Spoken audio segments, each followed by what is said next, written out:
প্রিয় এইচএসসি শিক্ষার্থীরা, তো এখন আমরা সমাধান করব ন্যারেশন অংশটির। তো আসলে তোমাদের টোটাল প্রশ্নটাই অ্যানালাইজ করে দেখলাম যে এখানে আসলে টোটাল প্রশ্নটা খুব সহজ করে করা হয়েছে। তো প্রশ্ন তুলনামূলক তেমন কঠিন হয় নাই বললেই চলে। সো আমরা ন্যারেশনের উত্তরটুকু কীভাবে হবে আমরা একটু ন্যারেশনের আনসারটুকু দেখে নিই।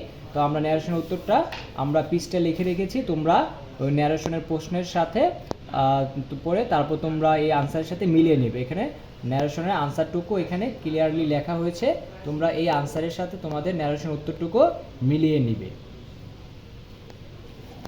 পরবর্তীতে আমরা শিখব হচ্ছে মডিফায়ার। এখানে 6 নম্বর সিরিয়ালে রয়েছে মডিফায়ার, এখানে 10টি গ্যাপ রয়েছে।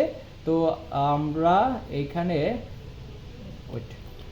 তো মডিফায়ারে এখানে মোট 10টি গ্যাপ রয়েছে। আমরা এখানে 10টি গ্যাপের আনসার কেমন হবে সেই আনসারগুলো এখানে লিখে রেখেছি, তোমরা এই উত্তরগুলোর সাথে মিলিয়ে নিবে। এবার 7 নম্বর সিরিয়ালে তোমাদের রয়েছে কানেক্টরস। আচ্ছা, এই কানেক্টরসে মোট 14টি গ্যাপ রয়েছে। এই কানেক্টর আসলে অনেকেরই প্রবলেম তৈরি হয়, তবে এবারে ঢাকা বোর্ডের কানেক্টরটি খুব সহজ হয়েছে। তোমরা এই কানেক্টর 14টি আনসার এখানে দেওয়া রয়েছে, তোমরা এই 14টি আনসার মিলিয়ে নিবে।